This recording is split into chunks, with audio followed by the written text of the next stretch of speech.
साथियों, जय भीम, जय भारत, जय संविधान। मैं बहुजन Dastak news and constitution channel से गौतम रत्ना।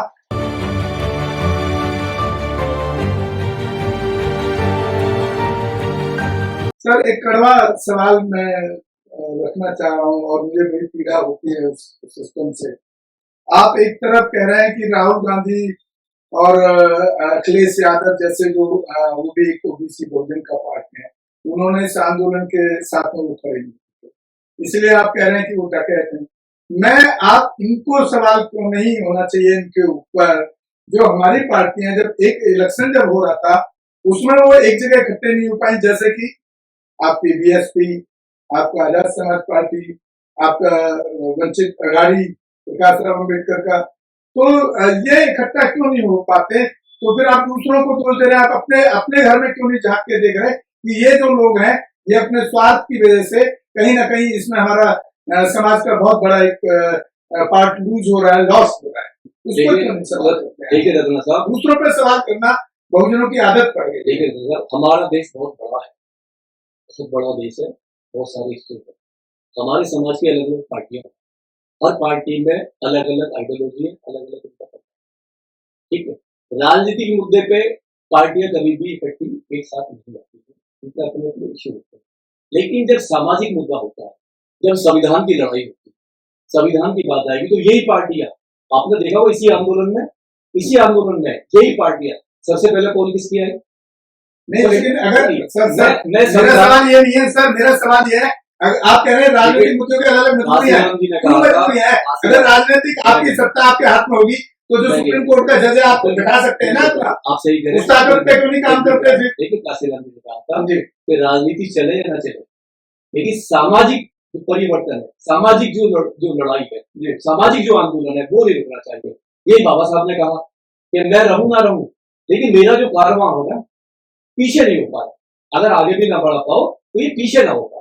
तो उनका भी वही था और काशीराम जी भी वही था। लेकिन मैं अभी आपने देखा ये भी नया हुआ है, जो बीएसपी पार्टी, जो मायावती कभी रोड पर नहीं आई, कभी राजनीति नहीं, रोड पर नहीं आई, फिर भी लेकिन इस बार जब देखा संविधान का हमला होगा, इस बार देखा कि पूरे SC ST पर ही हमला हो रहा है, और हमला ही नहीं हो रहा, ये जो हमारी SC ST की जो 80 जाति है, तकरीबन 80 जो उसमें 5 जाति जो रिजर्वेशन के दायरे में थी, इनको आपस में लड़ाया जाने का फॉर्मूला सुप्रीम कोर्ट लेके आया। ये तो आपको सफल होते नहीं दिख रहा, क्योंकि इस बंद के आंदोलन में वाल्मीकि समाज या जैसे खटीक समाज है, जो एक जो आप वो कहाँ आपके साथ है? बिल्कुल सही है।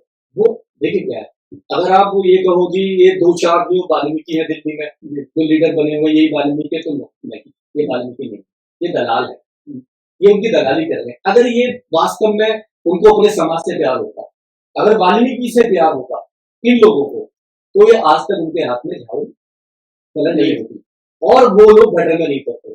इनकी अगर ये वकील बन के ये वाले लोग, और ये मतलब उसमें कहते हैं ना समाज सुधारक भी है, और इन्होंने अपने संगठन भी बना रखे हैं ऐसे लोग दिल्ली में, बहुत सारों को मैं जानता हूँ। अभी जैसे OP शुक्ला जैसे और रमेश बंगी जैसे एक दो और है जो नाम नहीं लेना चाह रहा, उन्होंने क्या किया, अपने संगठन बनाए, लेकिन वो संगठन कमाई के लिए बनाए, दलाली के लिए बनाए, समाज को कीचड़ से निकालने के लिए नहीं बनाए।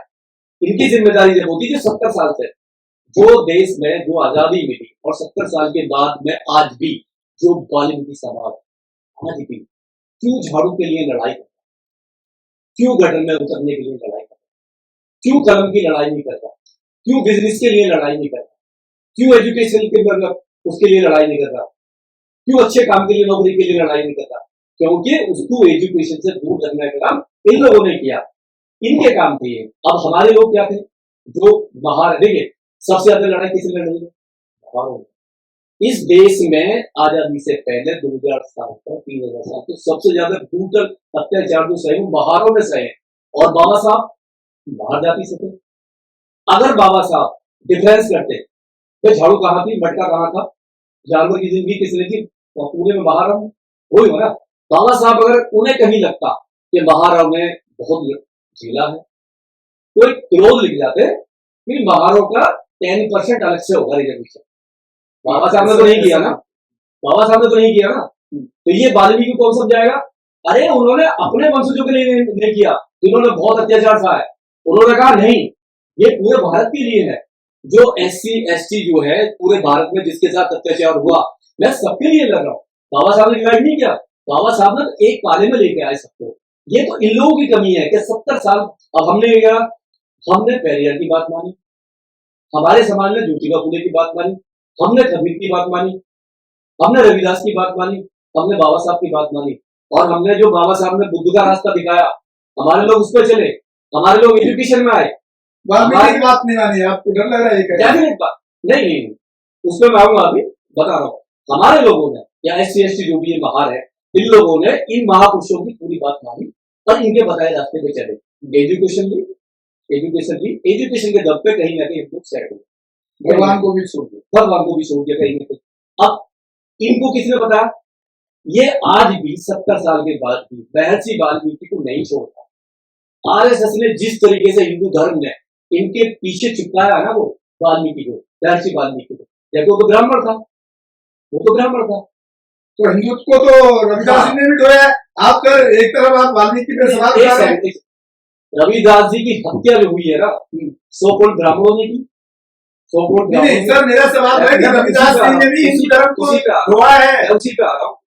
जब रविदास जी ने विरोध किया हिंदू धर्म का, पाखंडवाद का, रविदास जी ने बहुत सारी बुक्स लिखी है, उनके गीतों में है, उन्होंने विरोध किया इसका पाखंडवाद का, ये पाखंडवाद अंधविश्वास है, उसकी वजह से उनकी हत्या हुई। आपको भी मालूम है, सबको पता है रविदास जी की हत्या क्यों हुई, क्योंकि उन्होंने अंधविश्वास का विरोध किया, और कबीरदास ने विरोध किया, बाबा साहब ने विरोध किया, हमारे जितने महापुरुष हुए हैं, क्या पेरियार हो, सबने विरोध किया अंधविश्वास का, किया नहीं किया? लेकिन हमारे लोगों ने मजबूती से कलम पकड़े। अभी एक एग्जाम्पल ले रहा हूँ, आम आदमी पार्टी की सरकार है, क्या चुनाव चिन्ह का क्यों रखा झाड़ू उसने? कलम क्यों नहीं रखा? कलम क्यों नहीं रखा? 100 कोड वो RSS की ब्रांच से वो निकला है और उसी की आइडियोलॉजी पे चल रहा है। तो सर आपके तो एक मंत्री है, वो तो कहते हैं मैं तो शहीद हुआ हूँ समाज के लिए, वाइस प्रतिज्ञाओं पर राजेंद्र पाल गौतम जी। अगर कोई सही इसी की वजह से लोग जानते नहीं, तो खाली उस राजेंद्र पाल गौतम को खाली एक विधायक के रूप में लोग जाना करते थे, बस एक मंत्री, बस आज वो राष्ट्रीय नेता का रूप ले चुके। तो कहाँ आपके समाज में बहुत बड़ी समझ दिख रही है आपको? हमारे समाज में जब भी कुर्बानी देता है समाज के लिए, तो समाज सर पर उठा रहता है। दिग्विजय मेवाड़ी है, ऊना आंदोलन की लड़ाई लड़ी, मैं भी साथ में था, समाज ने सर में बिठा रखा है। MLA है जो 40 साल, मुझसे फर्क नहीं पड़ता किस पार्टी से, काम क्या कर रहा है, मुझे, मैं कह रहा हूँ BJP में चला जाए, काम क्या कर रहे हो, समाज के लिए क्या कर रहे हो? 70 साल से जो जमीन पट्टे कब्जे कर रखे थे, 70 साल से 40,000 परिवारों के, वो उसने अभी वहां से वो पट्टे दिलवाए। ये होता हुआ हमारे चैनल बहुजन दस्तक को लाइक, शेयर, सब्सक्राइब देखना मत भूलिएगा। जय भीम, जय भारत, जय संविधान, नमो बुद्धाय। धन्यवाद। चैनल आर्थिक समस्या से गुजर रहा है। अगर आप बहुजन समाज में बाबा साहेब अम्बेडकर और तथागत बुद्ध की विचारधारा को अधिक से अधिक लोगों तक पहुंचाना चाहते हैं तो हमें आर्थिक सहयोग प्रदान करें, ताकि हम अपने चैनल के माध्यम से देश विदेश में समता, बंधुता, एकता और संवैधानिक अधिकारों को ज्यादा से ज्यादा लोगों तक पहुंचा सकें। आप अपनी सहायता राशि नीचे लिखे खाते में जमा करा सकते हैं। खाता धारक गौतम रत्ना, खाता संख्या 3169576865 IFSC कोड SBIN 0060336, बैंक भारतीय स्टेट बैंक। आप हमारे बैंक खाते का विवरण स्क्रीन पर भी देख सकते हैं। जय भीम, जय भीम।